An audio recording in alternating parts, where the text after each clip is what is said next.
삼성 동기발전기에 대한 전기자 반작용에 관한 내용인데요.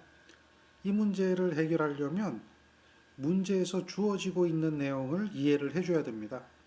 어떤 내용을 이해해야 되죠? 그렇죠. 요 뜻이죠. 역률이 1이라고 하는 것은 무엇을 의미하는가? 얘는 전압과 전류가 어떻게 되어 있죠? 동상이죠. 같은 위상이다라고 하는 거예요. 같은 위상일 때는 전기자 반작용은 어떤 작용을 한다고 그랬죠? 우린 이것을 교차자화작용이라고 그랬죠. 횡축 반작용을 한다. 교차자화작용을 한다라고 하는 것을 기억하고 있죠. 그 다음에 이렇게 될 때는 어떤 의미인가요? 요거는 무효전류죠. 전류가 90도 앞설 수도 있고 90도 늦을 수도 있죠. 그래서 두 가지 경우로 얘기하네요. 전류가 앞설 때와 늦을 때 두 가지 경우로 얘기하죠. 발전기에서 90도 앞선 전류는 증자작용이죠. 그렇죠. 90도 앞설 때는 증자작용이죠. 90도 뒤질 때는 어떤 작용을 해요? 감자작용이죠. 그래서 90도 뒤질 때는 감자작용, 90도 앞설 때는 증자작용이다 라고 하는 거죠. 그 다음에 이렇게 파이가 있다라고 하는 것은 전압과 전류가 동상도 아니고 다음에 90도 앞서거나 뒤지거나 하는 것도 아니고 얘는 같이 가지고 있는 거죠. 그래서 파이만큼 뒤질 때라고 하는 거죠. 뒤질 때는 어떻게 되죠? 전류가 전압보다 파이만큼 뒤질 때는 감자작용을 가져가는 거죠. 그러면서 또 무슨 작용도 있어요. 이런 횡축 반작용도 있는 거죠. 두 가지가 같이 있는 거죠. 그런데 여기서는 증자작용이라고 했죠. 따라서 이것이 답이 되는 거죠. 자, 요거는 횡축 반작용, 요거는 교차자화 작용이죠. 자, 이 교차자화 작용. 얘는 우리가 직류기에서 배웠을 때 전기자 반작용이죠. 걔는 실질적으로는 감자작용이죠. 실질적으로는 감자작용이 된다라고 하는 것도 우리가 직류기에서 배웠던 걸 가지고 알 수가 있다는 거죠. 그래서 답은 4번이 됩니다. 기본적인 개념을 갖고 와야 돼요. 자, 요것도 이렇게 보면 되죠. 요렇게 세타만큼 파이만큼 뒤졌다라고 하는 경우로 이렇게 보면 되는 거죠. 그래서 요 파이가 있다라고 하면 이러한 성분과 이러한 성분으로 나타낼 수가 있다. 그래서 요게 I 코사인 파이, 즉 횡축 반작용을 하는 성분과 얘는 I 사인 파이가 된다고 그랬죠. 즉 직축 반작용을 하는 성분인데 얘가 전압보다 전류가 90도 늦은 성분이 되는 거죠. 이때는 실질적으로 무슨 작용을 한다?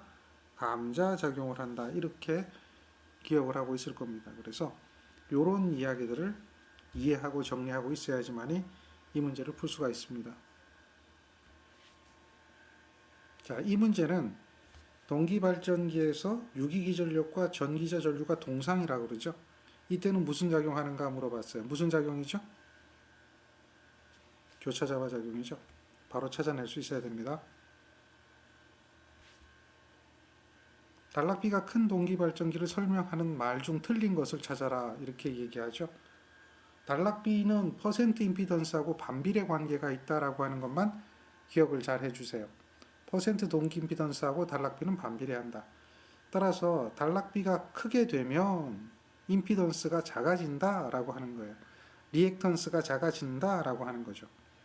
동기 임피던스는 동기 리액턴스가 거의 대부분이니까요. 그래서 단락비가 큰 동기 발전기를 이야기한다면 동기 임피던스, 동기 리액턴스는 작아진다 이렇게 얘기할 수가 있어요. 작아진다 그러면 자 이렇게 작다라고 얘기할 수 있죠. 그 다음 전압 강화가 작아지겠죠. 전압 강화가 작아지면 임피던스가 작아지니까 전압 강화도 작아질 거고 전압 변동도 작아지겠죠. 그 다음에 전기자 반작용 또한 작아지겠죠. 기본적인 개념들을 이해를 하시면 돼요. 정리가 되나요? 그런데 전압 변동률이 크다라고 한 것이 있어요. 요건 틀린 이야기죠. 과거 용량은 당연히 커지는 거고요. 좋은 기계다. 이렇게 기억할 겁니다.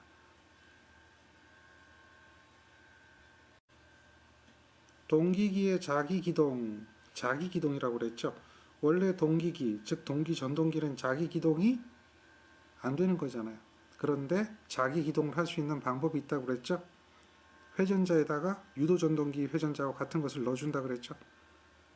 그래서 그것을 기동권선으로 쓰는데요. 이런 자기기동에서 계좌권선을 단락합니다. 이 이유가 뭘까요? 라고 하는 거예요. 동기 전동기에서 얘기하는 거죠. 그 이유는 이제 고전압이 유도되기 때문이에요. 고전압이 유도돼서 소선을 일으킬 수 있기 때문에 단락을 해주는 겁니다.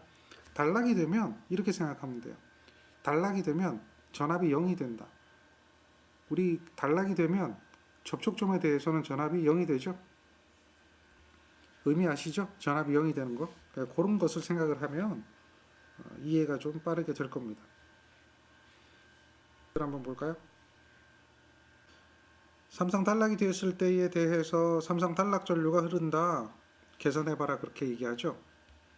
여기서 이렇게 흐르는 삼상 단락 전류예요. 그런데 문제에서는 지금 선간 전압이 220이라고 되어 있죠. 우리가 단락을 이야기할 때는 한 상당 전압을 이야기하잖아요. 따라서 선간 전압이 아니라 상전압으로 보면 이렇게 되겠죠. 거기에 삼상 단락 전류를 구하는데 한 상의 임피던스가 얼마예요? 리액턴스, 임피던스 같은 거죠. 3이 되는 겁니다. 이것이 삼상 단락 전류예요. 이거는 영구 단락 전류라고 이야기하죠. 따라서 이거 계산해 보니까 얼마 나오죠? 자, 요렇게 나오죠. 계산 가능하죠. 그 다음 거 볼까요? 이 문제는 단락비를 구하라고 하네요. 단락비를 구하는 것은 여러 가지 방법이 있죠. 꼭 한 가지만 얘기하는 게 아니에요. 여러 가지 방법이 있어요. 근데 단락 전류가 있어요. 그러면 뭘 알면 되죠? 전격 전류를 알면 돼요. 전격 전류. 단락 전류가 600이 주어졌으니까 전격 전류를 구하면 돼요. 그러면 우린 단락비를 계산할 수가 있어요. 자, 전격 전류 얼마일까요? 여기에 주어졌죠. 이것을 가지고 우리는 전격 전류를 계산하네요. 용량이 5000이고 그 다음에 전압이 얼마죠? 6000이라고 그랬죠. 이렇게 하면 전격 전류가 481.23 암페어. 자, 이렇게 나타나죠. 전격 전류를 구한 거예요. 다음에 단락 전류를 구하면 되죠. 자, 우리 이제 알고 있는 게 여자 전류에 대한 비를 알고 있잖아요. 원래 단락비의 정의를 이야기할 때는 전격 전류와 같은 단락 전류를 흘리는데 필요한 여자 전류. 그래서 지금 이러한 발전기의 여자 전류가 200A잖아요. 그 다음에 이러한 발전기의 단락 전류가 주어졌다는 거죠. 그래서 여자 전류로 구해야 되는데 그래서 이 책에서도 풀이를 여자 전류로 구했거든요. 그런데 단락비 KS라고 하는 것은 전격 전류보다 단락 전류가 몇 배 전격 전류보다 더 큰가에 대한 의미잖아요. 그러니까 단락 전류가 크잖아요. 단락 전류가 이만큼 더 크잖아요. KS배 더 큰 거죠. 그러니까 이렇게 보면 돼요, 그냥. 그래서 지금 단락 전류가 600A가 흐르는데 전격 전류가 481.23이잖아요. 481.23 그냥 그대로 넣는 거죠. 자, 이렇게 하면 단락비가 얼마가 나올까요? 1.25 나와요. 그래서 단락비가 1.25가 되는 거죠. 굳이 여자 전류로 환산을 하지 않고 그냥 그대로 계산하는 거예요. 단락비의 의미, 이 이야기는 이렇게 기억하는 거예요. 단락 전류가 크다, 전격 전류보다 크다. 그런데 얼마만큼 더 크다? 단락비만큼 더 크다. 단락비가 1.25배라고 하면 단락 전류는 전격 전류보다 1.25배 크다. 이렇게 기억하는 거죠. 따라서 여러분들이 이 문제에서는 여기에 대한 단락 전류가 주어졌으니까 단락비를 구하라 그러면 이거 가지고 전격 전류 계산하면 돼요. 전격 전류 계산 가능하죠? 예. 그래서 충분히 단락 전류를 가지고 단락비를 구할 수가 있는 겁니다. 어렵진 않죠? 그 다음 문제 볼까요? 자, 퍼센트 동기 임피던스가 83%인데 단락비는 얼마냐라고 묻고 있어요. 그럼 단락비 KS는 어떻게 돼요? 퍼센트 동기 임피던스의 역관계라는 거죠. 그러니까 당연히 어떻게 돼요? 0.83 분의 1이 되는 거죠. 0.83 분의 1. 역관계. 단락비는 퍼센트 Z와 반비례한다. 그래서 단락비 KS는 퍼센트 Z의 분의 100이다. 또는 이렇게 얘기하죠. 퍼 유니트 Z의 분의 1이다. 이렇게. 자, 요게 83% 하면 0.83 PU죠. 퍼 유니트. 그러니까 그거의 역관계다. 따라서 얘는 어떻게 되는 거죠? 0.83분의 1. 이렇게 하면 1.2 정도가 될 겁니다. 어렵진 않죠? 그 다음 문제 볼까요?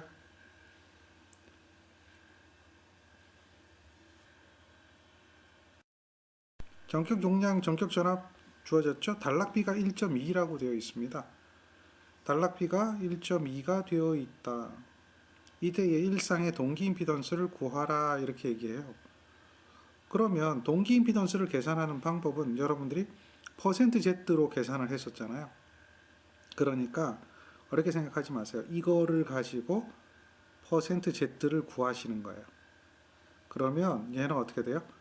역관계잖아요. 곱하기 100을 해야 퍼센트로 나타나겠죠? 83% 나오나요? 얘는 83%예요. 그렇죠. 그러면 퍼센트 얘는 10V제곱에 PZ잖아요. 에서 대입을 하는 거예요. 그대로. 얘가 83이잖아요. 그리고 10에다가 전압이 얼마냐면 6000이라고 했으니까 제곱이 되겠죠. 6으로. 용량이 만이죠.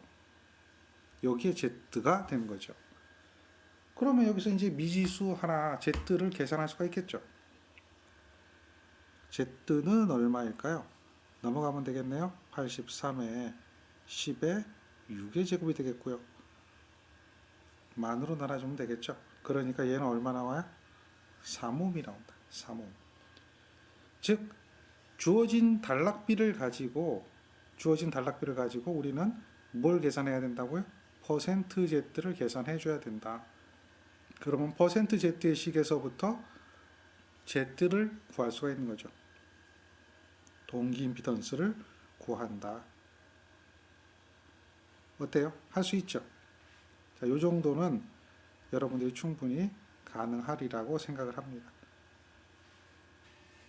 다음 문제는 동기발전기를 시험하는데 단락시험하고 무부하 시험으로 구할 수 없는 것이 있대요. 구할 수 있는 것이 아니라 구할 수 없는 거죠. 이런 그 단락시험과 무부하 시험으로 구하는 것은 여러 가지 구했죠. 단락비도 구했죠. 퍼센트 Z도 구했죠. 기억하시죠? 이런 것들 다 구했어요. 그리고 단락시험으로는 우리가 뭘 구하냐면 단락시험으로는 단락전류를 구하기도 하지만은 우리가 구할 수 있는 게 있어요. 무부하손, 부하손 이런 게 있어요. 그런데 단락시험을 하게 되면 무엇을 구하냐면 부하손을 구할 수가 있어요. 부하손. 단락시험으로는 부하손. 그 다음에 무부하시험. 이거는 무부하손. 이걸 구할 수가 있어요. 부하손이라고 하는 것은 이거는 뭘 얘기하냐면 동손. 무부하손이라는 것은 얘는 뭘 얘기하냐면 철손이죠. 철손. 이런 것을 구할 수가 있어요. 그래서 이제 이런 시험을 가지고 여러 가지 어떤 정수들 이런 것들을 계산할 수가 있는데요. 이런 것들을 계산할 수가 있는데요. 시험법에 의해서요. 그런데 할 수 없는 게 뭐가 있죠? 그렇죠. 전기자 반작용. 얘는 구하기 어렵죠. 예. 자, 동손, 철손, 단락비, 다음 퍼센트 임피던스 이런 거 다 구할 수가 있어요. 동기 임피던스를 구하면 퍼센트 동기 임피던스도 계산이 가능하죠. 그 다음 문제 볼까요? 이번에는 전압 변동률이 작은 발전기라고 하고 있네요. 전압 변동률이 작은 발전기는 기억할 겁니다. 전압 강하가 작은 거예요. 그 이야기는 뭐죠? 단락비가 어떻게 된다? 큰 거예요, 작은 거예요?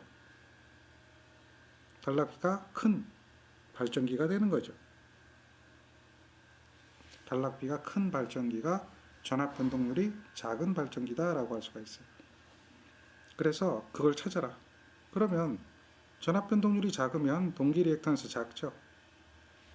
전기자 반작용 작죠. 그 다음 단락비가 커지죠. 예, 이렇게 이야기할 수 있어요. 값이 싼 게 아니죠. 값이 어떻게 된다?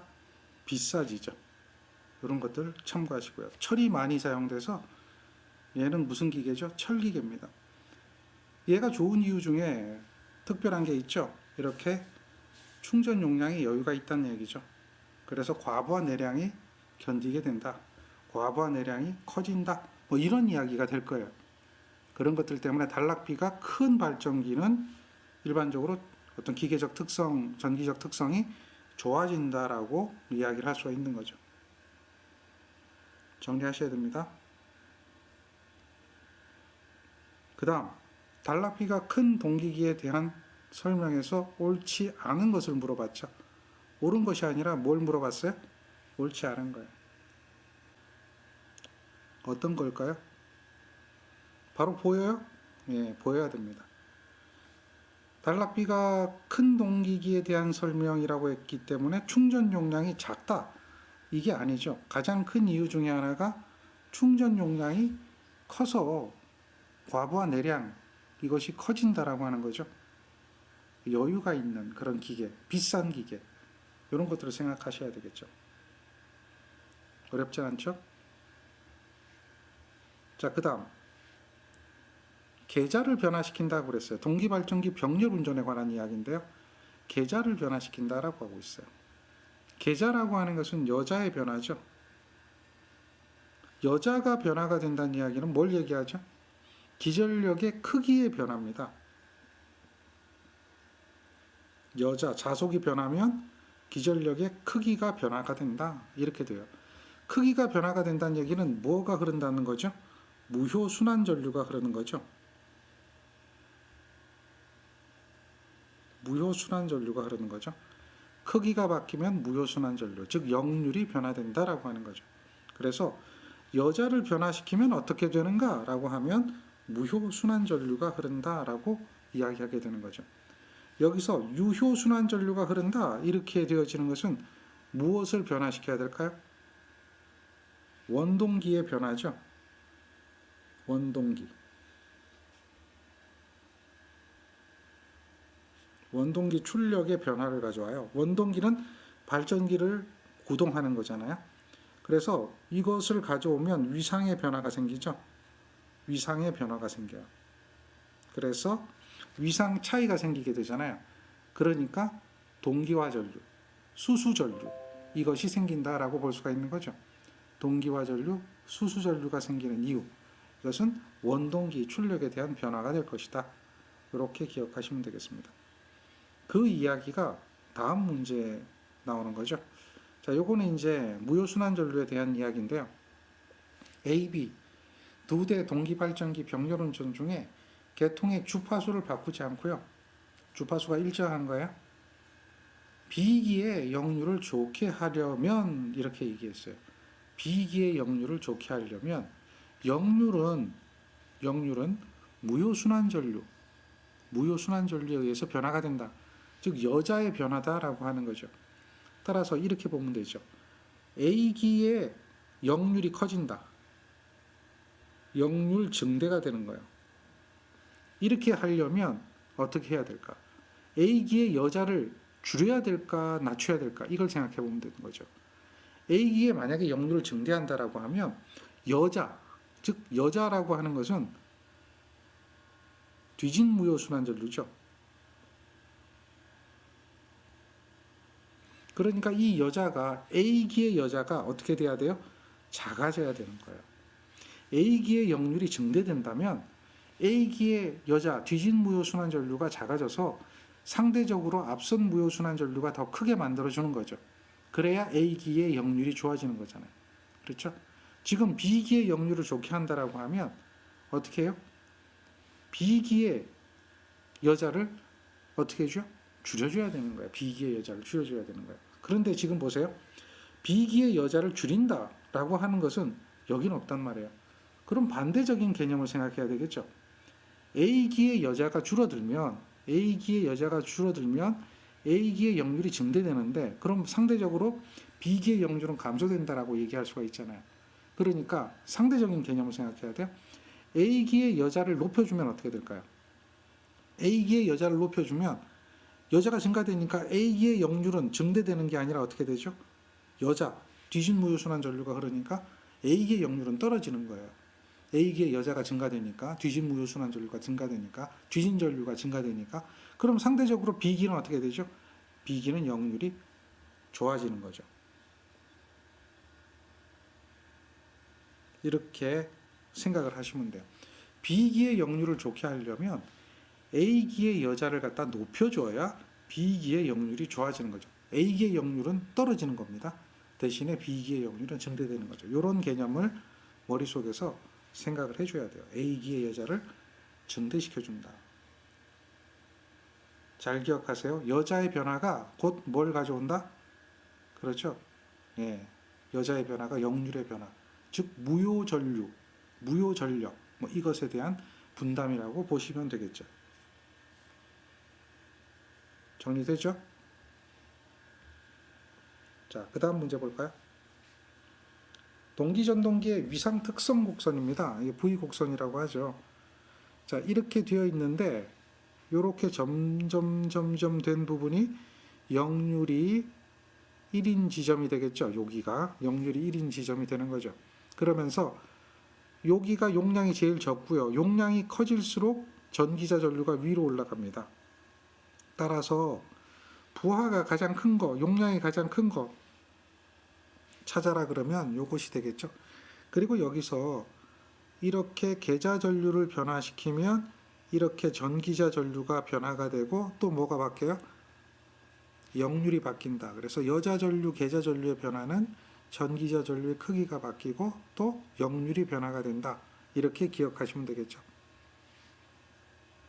자, V 곡선에 관한 이야기입니다. 자, 이런 이야기가 되겠어요. 동기전동기의 여자를 증가시키면 어떤 현상이 생기나요? 이렇게 물어봤어요. 전동기입니다. 발전기가 아니죠. 여자를 증가시킨다. 그러면 전기자 전류가 어떻게 돼요? 앞에서 V 곡선 한번 생각해 보세요. 이 곡선 한번 생각해 보세요. 전기자 전류가 어떻게 될까요? 증가하거나 감소하거나 할 수도 있겠죠. 여기를 보면 만약에 여기서 이렇게 여자 전류를 변화시켰어요. 그러면 전기자 전류는 여기서부터 이렇게 감소되겠죠. 그리고 여기서 이렇게 변화시켰어요. 그럼 전기자 전류는 이렇게 증가되겠죠. 그런데 말입니다. 계자 전류의 변화는 곧 뭘 가져왔냐면 전기자 전류의 변화를 가져왔어요. 그런데 이 전기자 전류는 감소했다 증가하는 것의 변화가 아니라 뒤진 역률에서 계속해서 어느 쪽으로 가는 거죠? 앞선 역률 쪽으로 향하는 거죠. 뒤진 역률에서 앞선 역률 쪽으로 향하는 변화, 즉 여자 전류의 증가는 전기자 전류가 작아졌다 커질 수도 있는데 이걸 변화라 그러죠. 뒤진 전류에서 앞선 전류 쪽, 앞선 역률 쪽으로 변화한다. 이렇게 볼 수가 있는 거죠. 그 개념을 생각하시면 돼요. 이 위상 특성 곡선에서. 따라서 여기서 답은 어느 것이 될까요? 여자 전류를 증가시켰어요. 그러면 전기자 전류는 감소하거나 증가하게 되는데 그것은 전부 다 어느 쪽으로 간다? 역률을 향상시키는 쪽으로 간다. 역률을 향상시키는 쪽으로 간다. 그래서 위상이 전기자 전류의 위상이 어떻게 되는가? 이걸 물어보는 거예요. 이해되겠죠? 따라서 답은 뭐가 될까요? 여자가 증가되면 전류의 위상이 자꾸 앞서지는 거죠. 전류의 위상이 앞선 쪽으로 변화가 생기는 것을 알 수가 있어요. 어렵지 않습니다. 충분히 해볼 수가 있겠고요. 그 다음 거 한번 볼까요? 동기전동기에서 유도전동기에 비하여 어떤 장점이 있느냐 이렇게 물어봐요. 동기전동기는 장점을 얘기하는 거죠. 동기전동기는 항상 어떤 속도로 회전해요? 동기속도로 회전합니다. 그게 장점이 될 수도 있어요. 그런데 그게 단점도 될 수도 있죠. 왜냐하면 속도 조정을 할 수가 없다는 거죠. 그리고 가장 큰 장점은 바로 뭐냐면 위상특성 곡선에서 알 수 있는 장점이에요. 역률이 좋은 거죠. 역률이 좋아서 역률 1로 운전할 수가 있어요. 그리고 역률을 조정할 수도 있는 거죠. 이게 장점이에요. 즉 역률이 좋다. 운전 효율이 좋다. 이렇게 얘기하는 거죠. 운전 효율이 좋다. 그래서 유도전동기에 비해서는 효율이 굉장히 좋습니다. 유도전동기 구조가 훨씬 더 간단하죠. 동기기보다는 유도기가 구조가 더 간단합니다. 그리고 기동 특성이 동기기는 스스로 기동할 수가 없죠. 유도기는 스스로 기동합니다. 그래서 기동 특성도 유도기가 훨씬 더 좋아요. 그리고 속도 제어가 자유롭다. 이 이야기인데 이거는 동기기는 안 돼요. 동기기는 동기 속도로 회전하기 때문에 속도 제어가 안 되는 거예요. 따라서 여기서 딱 보면 2번이 답이다 라고 하는 것을 알 수가 있습니다. 정리가 되죠? 다음, 동기 조상기를 부족 여자로 한다. 위상특성 곡선에서 생각하면 돼요. 동기 조상기를 부족 여자로 한다. 여자가 작으면 어느 쪽에 있죠? 여자가 작다. 그럼 뒤진 무효전류 이쪽이죠? 자, 이렇게 위상특성 곡선을 봤을 거예요. V곡선이라고 그랬죠? 그리고 여기가 무엇이 된다? 역률이 1이 되는 지점이라고 했죠. 그럼 여기는 어떤 거예요? 그렇죠. 뒤진. 여기는 앞선 무효죠. 이렇게 기억하고 있잖아요. 그리고 요거는 전기자 전류가 되는 거고 여기는 뭐가 되는 거였어요? 여자 전류가 되었잖아요. 근데 여자가 어떤 여자예요? 요거를 기준으로 해서 요쪽의 여자는 부족 여자예요. 요쪽의 여자는 앞선 여자니까 과여자인 거죠. 즉 여기가 과여자 부분이 될 거고 여기가 뭐가 된다? 부족 여자 부분이 되는 거예요. 부족 여자 부분이니까 뒤진 무효 전류가 흐르는 거니까 콘덴서겠어요? 리액터겠어요? 한번 생각해 보세요. 부족 여자니까 뒤진 전류를 흘리는 기기, 뭐 조상 설비, 뭐 이런 거라면은 리액터가 되겠죠. 과여자, 앞선 무효 전류가 흐르는 것은 리액터는 될 수 없고 콘덴서가 거기에 해당되겠죠. 그러니까 이쪽은 콘덴서 역할을 하는 거예요. 콘덴서 역할을 하는 거고 이쪽은 뭐죠? 리액터 역할을 하는 거죠. 리액터 역할. 이렇게 동기 조상기는 바로 이러한 V곡선을 이용하거든요. 그러니까 동기 전동기를 가지고 동기 조상기를 만드는 거예요. 그러니까 무부하 운전 중인 동기 전동기가 바로 동기 조상기하고 같은 그런 원리를 갖거든요. 따라서 동기 조상기는 지금처럼 이렇게 두 가지 앞선 전류도 흘릴 수 있고 뒤진 전류도 흘릴 수 있다. 즉 콘덴서적인 역할도 할 수 있고 리액터적인 역할도 할 수 있다. 그것은 무엇을 가지고 할 수가 있느냐라고 하면은 바로 여자의 변화 요거죠. 여자 전류를 가지고 그것을 컨트롤할 수 있다. 즉 여자를 부족하게 하게 되면 여자 전류가 작게 되면 리액터 작용, 뒤진 무효 순환 전류가 흐르는 거고 여자를 크게 해서 많이 흘린단 말이에요. 그럼 과여자가 되겠죠. 여자 전류가 많으니까 크니까 그럴 때는 콘덴서로 작용한다. 그래서 여기서는 부족 여자로 운전했기 때문에 리액터 작용이다. 위상 특성 곡선을 가지고 그런 것을 판단하시면 되겠습니다. 자, 그 다음에 여러분들이 봐야 될 문제는 요거는 이제 어떤 내용이냐면 난조라고 하는 게 있어요. 난조는 어떤 거였죠? 난조는 진동이었죠. 기억하십니까? 따라서 이런 난조를 갖다가 방지하려면 어떻게 해야 된다고 그랬죠? 제동건선 설치. 이렇게 되면 난조가 방지되는 거였죠. 기억하십니까? 난조는 부하가 변하게 되면 그 새로운 부하에 적응하기 위해서 새로운 부하 주위로 주기적으로 뭘 일으켜요? 진동을 일으키다가 그 진동이 점차 감소해서 안정되게 되는 거죠. 그런데 이것이 점차 감소하지 못하고 점점점 진동이 커져서 동기를 벗어나게 되면 동기 이탈이 되죠. 그래서 더 이상 운전하지 못하는 그런 경우도 생길 수 있다. 그래서 난조는 생기면 안 되니까 난조는 어떻게 해주는 게 좋다? 방지해 주는 게 좋다라는 거죠. 자, 잘 보세요. 지금 무부하 운전 중인 동기 전동기가 있어요. 여기에 일정 부하를 걸었어요. 부하를 걸면 속도가 올라갈까요? 줄어들까요? 부하를 거는 그 짧은 순간에는 속도가 떨어지겠죠. 왜냐하면 새로운 부하가 늘어나 버렸으니까. 그래서 동기 전동기는 원래 이렇게 속도가 일정해야 되지만 난조, 즉 진동이 생기는데요. 어떻게 진동이 생기냐? 부하를 딱 거는 순간은 속도가 떨어지는 거죠. 이렇게 속도가 올라가는 건 아니에요. 속도가 떨어지는 거죠. 속도가 떨어지는데 원래 동기 속도로 회전해야 되니까 이 떨어진 만큼 반동을 해주는 거죠. 다시 위로 올라가는 거예요. 그런데 과속도가 됐으니까 떨어진 만큼 올라갔으니까 다시 내려와야겠죠. 그러면서 뭐가 생긴다? 여기서 난조가 생기는 거예요. 그렇지만 난조가 다 안정되면 어떻게 돼야 되죠? 여기가 n이면 여기도 n만큼 속도로 회전해야 되는 거죠. 바로 이러한 변화가 생기는 거죠. 난조가 생기는 변화가 있다. 그래서 이것은 난조를 의미하는 거예요. 이런 경우는 그럼 어느 때이냐? 이것은 이런 경우로 보시면 돼요. 일정 부하를 일정하게 걸고 운전하다가 부하를 이 순간에 제거를 하는 거죠. 얘는 부하 제거가 됩니다. 부하를 제거하게 되면 없어져 버리잖아요. 그럼 갑자기 속도가 올라가죠. 그렇지만 역시 동기 속도로 회전해야 되니까 난조를 일으키다가 안정되겠죠. 얘는 부하를 제거하는 게 아니라 부하를 거는 경우죠. 얘는 거는 경우고 얘는 제거하는 경우. 이렇게 다르게 변화가 나타난다. 이해되겠죠? 그 다음 거 볼까요? 얘도 난조를 이야기하는 거예요. 난조는 새로운 부하각에 적응하는 거거든요.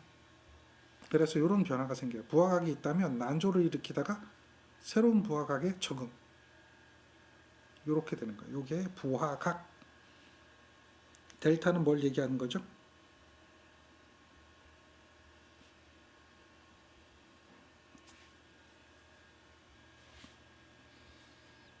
이렇게 변화가 되는 것을 우리는 알 수가 있는 거죠. 이러한 것은 난조다. 난조를 방지하려면 여러 가지 방법이 있는데 그 중에서 대표적인 게 어떤 것이 있다라고 하는 거죠. 이 문제에서는 난조 방지에 가장 효과가 잘 되는 걸 묻고 있죠. 가장 유효한 것. 이것은 제동권선, 자극면에 난조 방지를 하기 위한 권선을 설치하는 것을 말하는 거죠. 제동권선을 설치한다. 정리가 되겠죠? 자, 그 다음. 여기는 무슨 발전소라고 얘기하는데요. 꼭 이런 것은 의미가 없죠. 터빈 발전기가 출력이 있어요. 출력이 얼마입니까? 그 다음에 손실이 있어요. 손실. 자, 이때에 역률과 효율이 있다면 이 손실을 구해보라는 얘기죠. 출력이 있고 손실이 있는데 손실을 구하라는 얘기죠. 우리는 무엇을 가지고 그걸 계산하죠? 효율을 가지고 손실을 계산하죠. 발전기의 규약 효율. 이것은 어떻게 하죠? 단위를 통일시켜주면 된다고 그랬죠. 손실의 단위는 와트입니다. 그러면 이 출력은 뭘로 나타내야 되죠? 요거하고 똑같은 단위로 나타내줘야 되겠죠. 그때 있는 게 바로 뭐예요? 역률이죠. 이것을 킬로와트로 나타낸다면 볼트 암페어를 와트로 나타낸다면 역률을 고려해줘야 되겠죠. 그래서 역률 고려해주면 1350에 역률이 0.8이죠. 이렇게 해줘야 얘가 뭐가 되는 거야? 킬로와트에 대한 출력이 되는 거죠. 따라서 우리는 출력 값을 알고 있어요. 얼마? 1350에 0.8인 거죠. 1350에 0.8이 출력이면 손실은 얼마인지 모르는 거죠. 구하라 그랬으니까. 근데 효율이 몇 프로예요? 96%예요. 그러니까 0.96이 되어 있는 거죠. 여기서 뭘 구한다? PL, 즉 손실, 이 손실의 값을 계산하게 되는 거죠. 손실은 어떻게 계산하면 돼요? 계산이 가능하죠. 이항 해주면 되겠고 0.96 분의 1350의 0.8이 되겠네요. 그리고 2항 했으니까 요거는 다시 이쪽에서 넘어가면 되죠. 그럼 빼기가 되겠나요? 1350에 0.8 요렇게 요 식을 요렇게 변화시켜 줘야 되겠죠. 요게 어려운 건 아니에요. 단순한 수식의 변화니까요. 자, 이렇게 해서 계산을 해보면 얘가 얼마 나오냐면 45 나옵니다. 45 단위는 뭐죠? 킬로와트입니다. 자, 단위 환산 중요하다고 그랬죠. 효율은 직류기가 아니기 때문에 요것의 단위와 요것의 단위가 서로 같아야 된다라고 한 거 강조해드렸죠. 효율에 대한 개념이에요. 직류기하고 똑같은 효율인데 직류기는 역률이 항상 1이었던 것 뿐이고 교류기는 역률이 1이 아니라는 거죠. 존재한다는 거죠. 그것을 감안해서 고려해서 문제를 풀어야 한다라고 하는 겁니다. 정리되죠? 여기까지 정리 잘 하세요.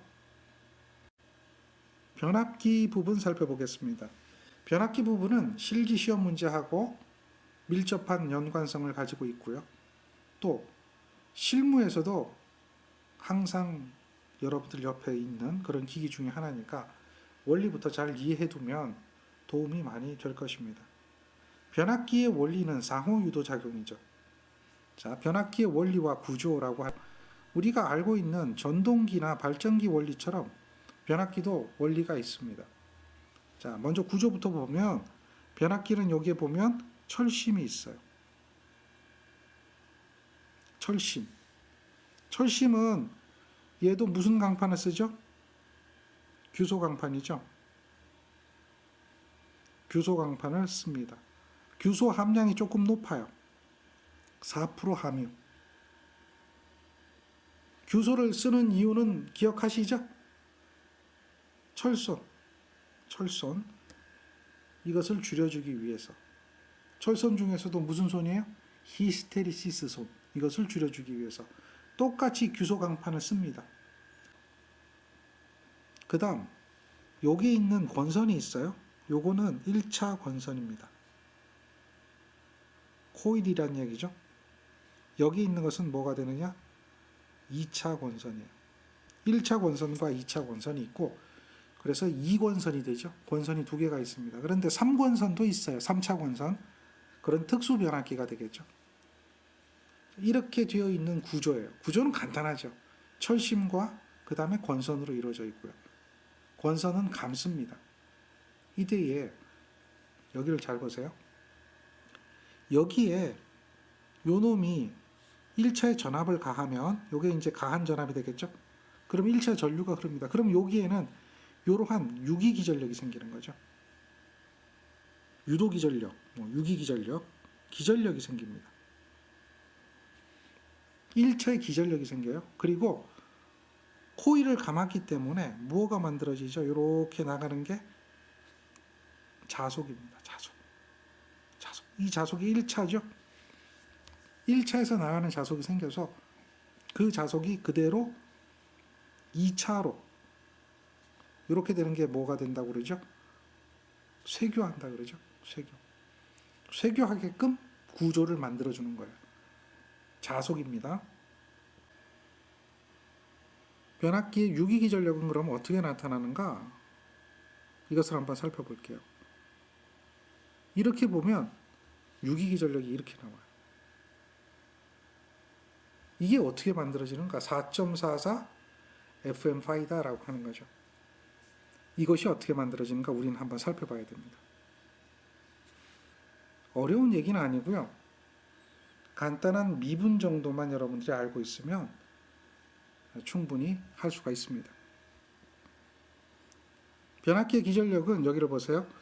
원래 이렇게 보시면 돼요. 여기다가 V1, VM 이렇게 해도 좋겠죠.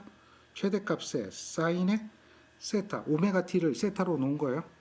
사인의 세타를 인가했다라고 생각을 하면 돼요. 그런데 좀 편리하게 하기 위해서 사인 세타 플러스 90도를 가했다. 이렇게 이제 이야기를 해봅시다. 이게 V1이다. 이렇게 얘기해요. 그러면 요게 VM의 사인 세타 오메가 t, 즉 오메가 t 세타 플러스 90도 빠른 위상의 전압을 가하게 되면 이때 뭐가 만들어지느냐? 자속이 만들어져요. 전류를 보면 전류는 당연히 뭐예요? IM의 사인의 오메가 t, 즉 사인 세타가 흐른다 이렇게 볼 수가 있겠죠. 90도 늦은 전류잖아요. 코일에 흐르는 전류는 이게 I1인데요. 90도 늦은 전류가 흘러요. 여기에 90도 빠른 전압을 가했으니까 90을 빼버리면 세타가 되겠죠. 여기서 만약에 그냥 세타로 놓으면 마이너스 90이 돼야 되는데 좀 편리하게 하기 위해서 이걸 그냥 90을 더해줬어요 미리. 자 이렇게 해서 이런 전류가 흘러요. 이런 전류가 흐르면 이것이 뭘 만들어요? 자속을 만드는 겁니다. 자속이 어떤 자속이 흐르냐면 파이엠의 사인의 세타라는 자속이 흘러간다 이렇게 볼 수가 있는 거죠. 이해되겠죠? 그런데 말입니다. 여기는 코일이잖아요. 코일이고 교류가 들어갔죠? 교류가 들어갔습니다. 그러면 여기서 이제 기전력이 만들어지는데 이 만들어지는 기전력 이거는 전자유도 법칙이에요. 전자유도 법칙. 여러분들 전자유도 법칙 기억하십니까? 이 원리가 전자유도, 즉 자기유도, 상호유도의 원리니까요. 전자유도 법칙이에요. 전자유도 법칙의 기전력이라고 하는 것은 얘는 어떻게 되죠? 코일에 권수가 있으면 n dt분의 뭐가 돼요? d파이가 되잖아요. 그렇죠. 이러한 전압이 여기에 만들어져요. 이게 뭐가 만들어져요? 자속이 있고 시간이 있고 전압이 만들어지잖아요. 그러니까 1차 기전력은 바로 이 식에 의해서 1차 권수가 되겠죠? dt에. 뒤에 파이가 뭐예요? 요거잖아요. 요게 이렇게 돌아서 쇄교화되는 거죠. 한 바퀴 회전하는 거니까 요 부분을 보니까 그게 어떤 파이가 흐른다? 파이 m의 사인에 세타에 대한 파이가 흐른다. 얘가 기전력이 되는 거예요. 이해되겠습니까? 세타인데 말이죠. 세타인데 이거 어려운 건 아니에요. 세타는 뭐가 돼요? 오메가 t라고 그랬잖아요. 오메가 t. 여기가 이렇게 되는 거죠. 세타가 오메가 t라는 건 회로 이론에서 여러분들 열심히 배워서 알고 있죠. 그러니 잘 보세요. N1은 상수, 파이 m은 상수죠. 오메가잖아요. 오메가. t에 대해서. 그러면 얘는 어떻게 돼요? 오메가 사인을 미분하면 뭐가 되는 거예요? 코사인의 오메가 t 이렇게 되잖아요. 이해되겠죠? 이런 형태로 계산해 보는 거죠. 오메가는 그러면 얼마인가? 오메가는 얼마인가? 이걸 한번 생각해 보면 돼요. 오메가라고 하는 것은 2파이 f죠. 2파이 f. N1의 파이 m이죠. 그 다음에 이 사인으로 나타내면 어떻게 돼요? 사인. 사인의 세타 플러스 90도인 거죠. 오메가 t니까 코사인 세타는 사인 세타 플러스 90도인 거죠. 그러니까 위상이 똑같아요. 위상이 이 똑같은 위상이 되는 거예요. 이런 것이 1차 측에 나타나요. 1차 측에. 그러면 요것은 지금 이렇게 보면 돼요. 요것이 최대값이 되는 거죠. 최대값. 최대값을 갖다가 실효값으로 나타내려면 어떻게 해야 돼요? 기억하십니까? 실효값으로 나타내려면 어떻게 해야 돼요? 최대값을 뭘로 나눠줘야 되겠죠?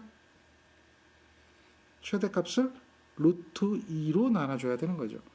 이렇게 해주는 거예요. 그러니까 결국 요 2파이를 루트 2로 나눠보세요. 얼마가 되는가? 2파이를 루트 2로 나누면 4.44가 됩니다. 그 다음에 fn파이죠. fn파이 이렇게 가는 거예요. 그래서 요게 1차 기전력이 되는 거죠. 이렇게 나타나는 겁니다. 이거는 여기뿐만 아니고요. 똑같이 여기도 나타나요. 똑같이. 여기는 2차 전압, 2차 기전력 이것도 E2라고 하면요. 요거는 2라고 할까? 이건 N2에다가 dt분의 d파이잖아요. 이렇게 해서 계산해 보세요.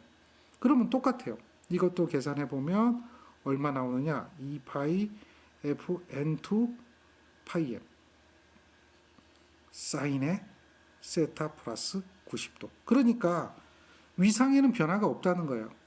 즉 여기도 세타 플러스 90도면 여기도 세타 플러스 90도 위상의 변화는 생기지 않으면서 전압을 보면 전압을 보면 여기도 유기기전력이 생기고 여기도 유기기전력이 생기는데 유기기전력의 변화를 보면 변화는 뭔 차이가 있어요? 권수에 대한 곱의 변화의 차이가 있다는 거죠. 그것을 알 수가 있는 거예요. 1차 기전력이나 2차 기전력이나 다 같이 무엇의 변화를 가져온다? 권수에 따라서. 이 나머지는 같아요. 같은데 뭐의 변화에 따라서? 권수의 변화에 따라서 전압이 달라진다라는 거죠. 코일을 몇 번 감았느냐, 권선을 몇 번 감았느냐에 따라 가지고 전압이 달라진다라고 하는 거예요. 이게 변압기의 핵심이에요. 몇 번 감았느냐. 자, 그러면 이렇게 한번 보세요. 기전력이라고 하는 것은 결국 뭐에 비례하는 거죠? 이것도 보세요. V1이 2원이죠. 요거는 입력 전압이고요. 요거는 이제 뭘 얘기하는 거예요? 유도 기전력. 얘는 4.44에다가 F의 N1의 파이 M이 되겠고, 얘는 계산해 보면 이거는 E2라고 해야 되겠죠. 시료값으로 나타내면 F의 N2의 파이 M이 되는 거죠. 즉 다시 말해서 요 N1과 N2에 비례한다는 거예요. 기전력이. 그러면 이거를 한 번 감아주고 이거를 10번 감아주면은 여기는 전압이 어떻게 돼요? 10배만큼 더 커져서 나타난다는 거죠. 바로 그게 변압기의 원리가 되는 거예요. 변압기는 전압을 높여줄 수도 있고 전압을 낮춰줄 수도 있다라고 하는 거죠. 따라서 변압기에서 가장 중요한 게 뭐냐면 변압비라고 하는 거예요. 변압비. 전압을 어떻게 변성할 것인가.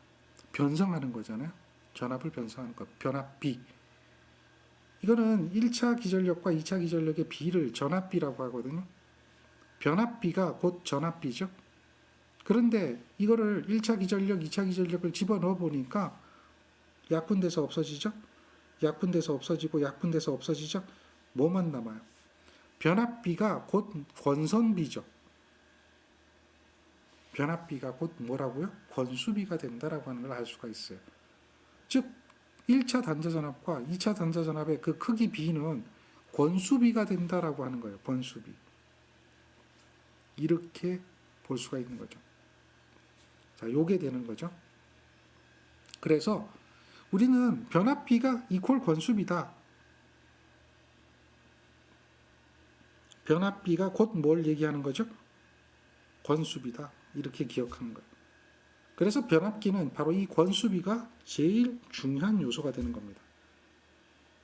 자, 그러면 우리가 2차 전압을 높여주기 위해서 1차 전압에다가 권수비를 어떻게 해야 되느냐, 2차 전압을 낮춰주기 위해서 1차 전압에다 권수비를 어떻게 해야 되느냐, 이런 얘기를 하게 될 거 아니에요. 그런데 전류는 어떻게 될까요? 우리는 변압기에서 전압만 변성되는 게 아니라는 걸 알고 있습니다. 전류도 변성이 돼요. 그런데 전류는 어떻게 될까요? 이렇게 생각해 보시면 돼요. 자, 요게 변압기가 됩니다. 변압기가 있는데 여기에 1차 권선이 있죠. 그 다음 여기는 2차 권선이 있습니다. 그런데요, 1차 권선의 자속과 2차 권선의 자속이 서로 동일한 자속입니다. 맞습니까? 이렇게 1차 권선과 2차 권선의 자속이 서로 동일하다라고 하는 이야기는 무엇이 같다라고 이야기하냐면 1차 권선이 가지고 있는 기자력 N1, I1, 이쪽에 I1이라는 전류도 변성이 된다고 그랬죠? 그 다음에 여기는 뭐가 있어요? N2가 있고 이쪽은 I2가 있겠죠? 2차 권선이 만드는 기자력 N2, I2. 기자력이잖아요. 자속이 같다는 이야기. 자속이 같다는 이야기는 곧 무엇이 같다? 기자력이 같다. 이렇게 얘기해 볼 수가 있는 거죠. 자, 기자력이 같으니까 전류비는 어떻게 될까요? 전류비. 이렇게 되겠죠. N1을 N2로 나눠주면 I1, I2가 되겠죠. 전류하고는 권수하고는 반비례하고 있잖아요. 전압하고 권수하고는 비례하고 있는 거죠. 이렇게 돼요. 즉 다시 말해서 전압을 높여주면 전류는 떨어지게 되는 거예요. 이 이야기는 곧 무슨 얘기냐면 이쪽에는 전압이 있잖아요. 여기도 전압이 있겠죠. 자, 이쪽이 만드는 전력, 1차 전력, 2차 전력이 돼요. 변압기는요, 1차 전력이나 2차 전력이 같아요. 같을 수밖에 없어요. 왜냐하면 전압이 올라가면 전류는 떨어지거든요. 그게 기본이니까. 그래서 이러한 관계가 있기 때문에 변압기는 전력이 같다. 1차 전력이나 2차 전력이나 E1, I1이 곧 뭐가 된다는 얘기예요?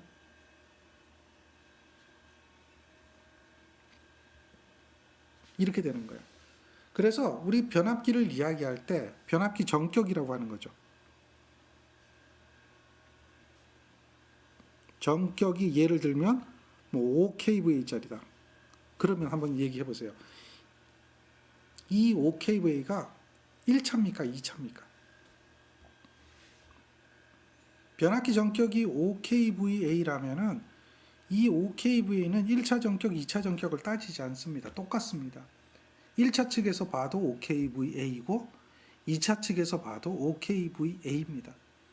똑같다는 거죠. 그래서 변압기는 전격을 표시할 때 1차 전격, 2차 전격 이렇게 표시하지 않아요. 전압은 1차 전압, 2차 전압 표시하죠. 그것이 바로 뭐가 돼요? 권수비가 되는 거죠.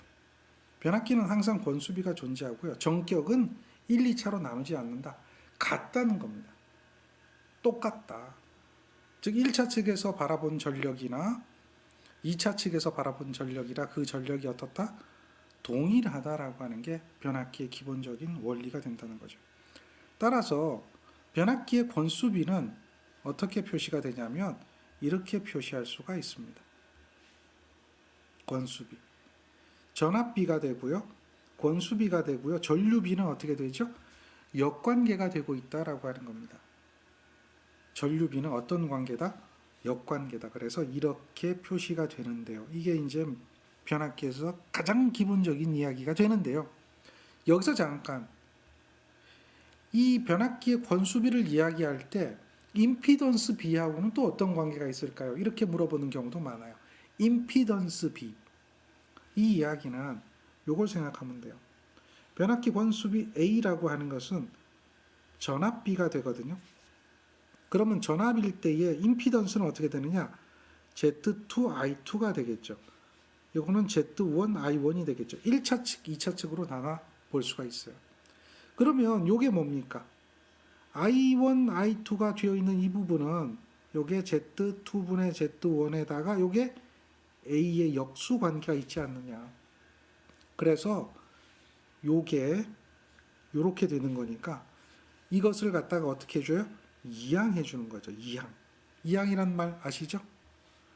이항해 줍니다. 이항을 해줍니다. 이렇게. 그러면 뭐가 되는 거예요? A 제곱이 되나요? A 제곱이 되고 이건 뭐가 돼요? Z2분의 Z1이 되죠. 그래서 권수비 A로 표시해 보면 어떻게 되죠? Z2분의 Z1을 루트 해줘야지만이 임피던스 B에 루트를 씌워준 것이 곧 권수비가 된다라고 하는 거죠. 이것도 굉장히 중요하죠. 이거는 이제 우리가 변압기를 이해할 때 단락을 한다든지 개방을 한다든지 하게 될 때에 전체적인 임피던스를 구해야 되잖아요. 그랬을 때 1차 임피던스, 2차 임피던스를 서로 환산해 줘야 됩니다. 그때에 사용되는 굉장히 중요한 기본적인 요소 중에 하나입니다. 이 요소 기억하셔야 돼요. 아시겠죠? 요거 잘 봐두세요. 즉 다시 말해서 2차 임피던스를 1차 임피던스로 표현하려면 넘어가야 되잖아요. 그러니까 1차 임피던스는 A의 제곱에 2차 임피던스가 된다라고 하는 거죠. 반대로 2차 임피던스는 1차 임피던스를 어떻게 해줘야 돼요? A 제곱으로 나눠주면 2차 임피던스가 되는 거죠. 이런 변환 관계, 이런 것들을 기억하셔야 되고요. 마찬가지로 전압도 마찬가지예요. 1차 전압을 물어보면은 2차 전압에다가 권수비 A를 곱해줘야 되는 거죠. 반대로 2차 전압을 물어보면 어떻게 될까요? 1차 전압에다가 권수비로 나눠주는 거죠. 이런 것들. 이런 것들에 대한 변화가 변압기에서는 굉장히 중요해요. 전류도 마찬가지죠. 전류비. 이 전류비로 생각을 해보면 1차 전류는 어떻게 되죠? 1차 전류를 구하라 그러면 2차 전류를 권수비 A로 나눠줘야 되는 거죠. 반대로 2차 전류를 구하라 그러면 1차 전류에다가 권수비 A를 곱해줘야 되는 거죠. 이러한 관계. 권수비 A를 곱할 것인가 나눠줄 것인가, 권수비 A 제곱을 곱할 것인가 나눠줄 것인가, 이것이 변압기에서는 굉장히 중요한 기본적인 요소가 된다라고 하는 거죠. 이게 변압기의 기본적인 원리가 됩니다. 따라서 여러분들 이제 이러한 문제들을 풀어볼 수가 있습니다. 자, 여기 한번 문제 볼까요? 요거는 이제 권선이 하나만 있죠. 지금 그림과 같은 회로에서 이 권선을 200번 감았어요.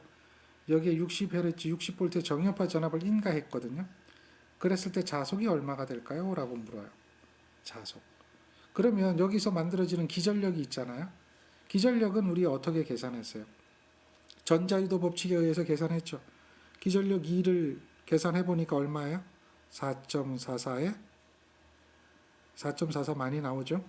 4.44에 주파수하고 권수하고 최대 자속이다라고 하는 거죠. 최대 자속이다. 지금 문제에서는 철심의 자속해서 파이m이라고 그랬죠. 이 파이m은 곧 무엇을 얘기하는가? 최대 자속을 의미하는 거죠. 최대 자속을 구해봐라. 그러면 60V라고 그랬거든요. 파이m 구하는 거니까요.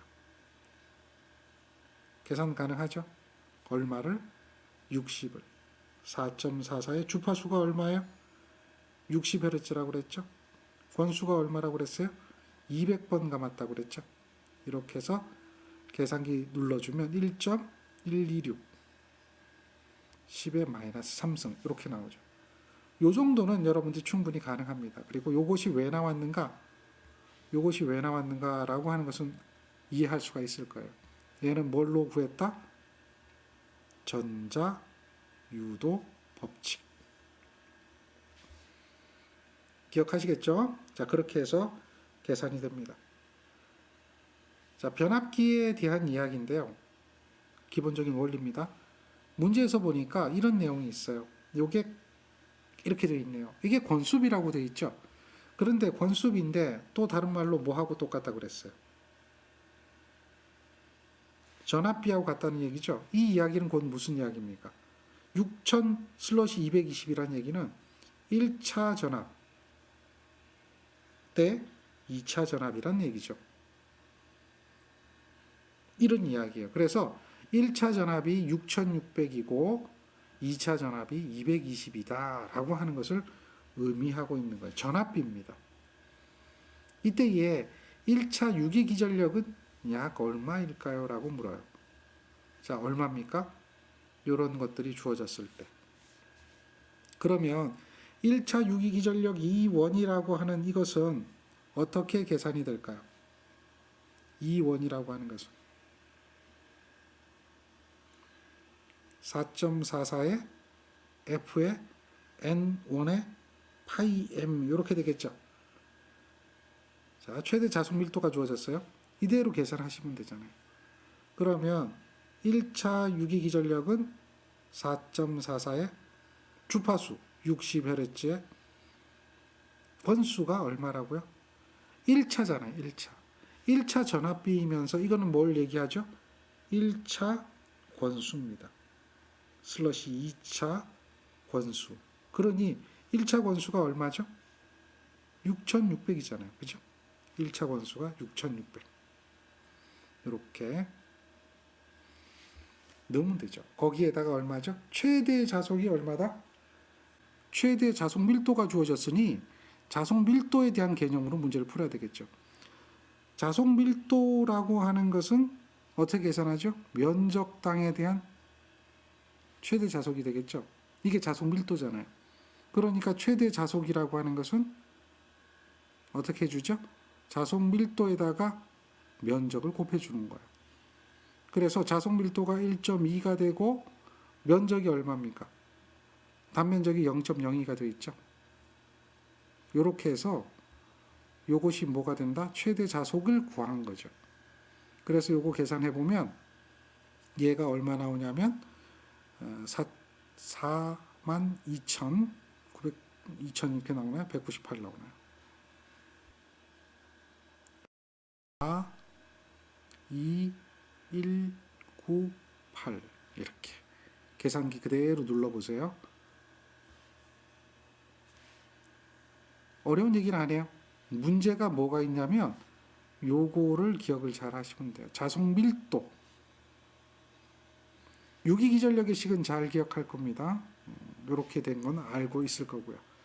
최대 자속을 구하는데 자속 밀도에다 면적을 곱해줘야 최대 자속이 된다. 뭐 이런 개념적인 것들을 이해하시면 문제를 풀 수가 있을 겁니다. 자, 그 다음 내용을 한번 볼까요? 요거는 변압기 1차 전류를 묻는 문제입니다. 자, 잘 보세요. 1차 전류를 물어요. 지금 여기서 5대 1이라고 주어져 있죠. 5대 1이라고 주어져 있죠. 자, 이 5대 1에 대한 의미가 뭘까요?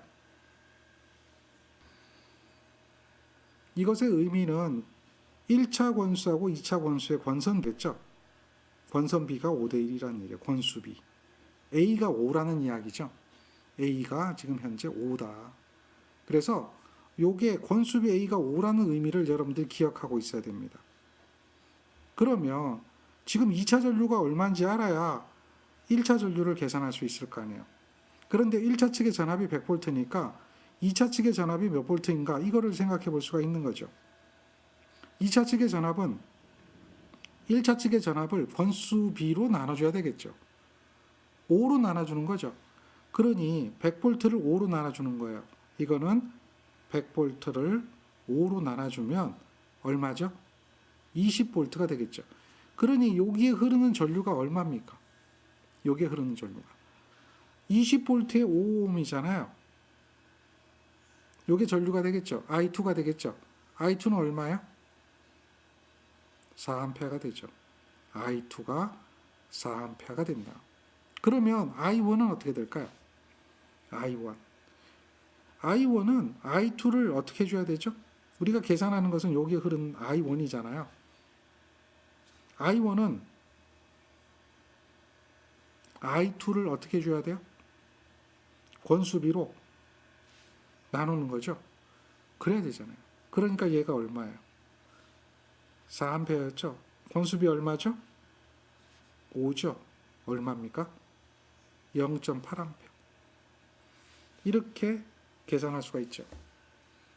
2차 전류를 알아야지 우리가 1차 측의 전류를 환산할 수도 있죠.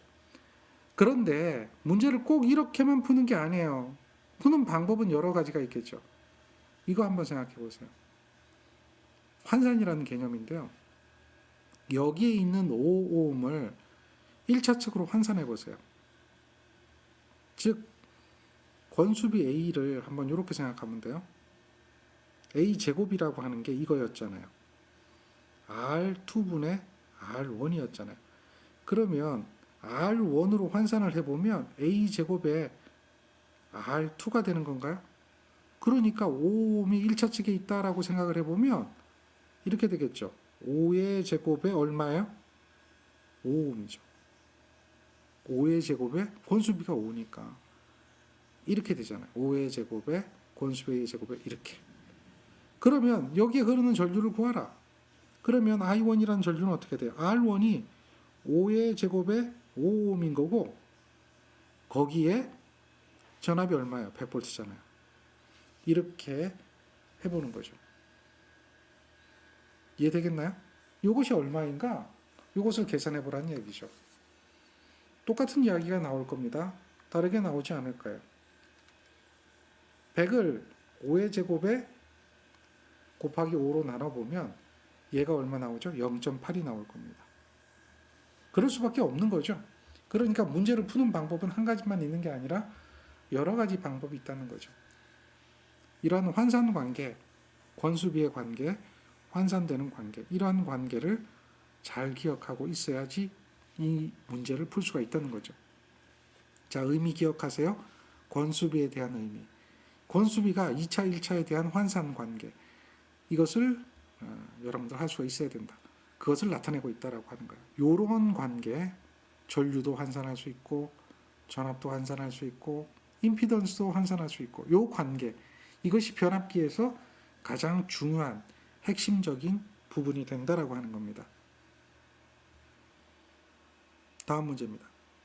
1차 측 권수가 1500인데 2차 측에 16오음의 저항을 접속했어요.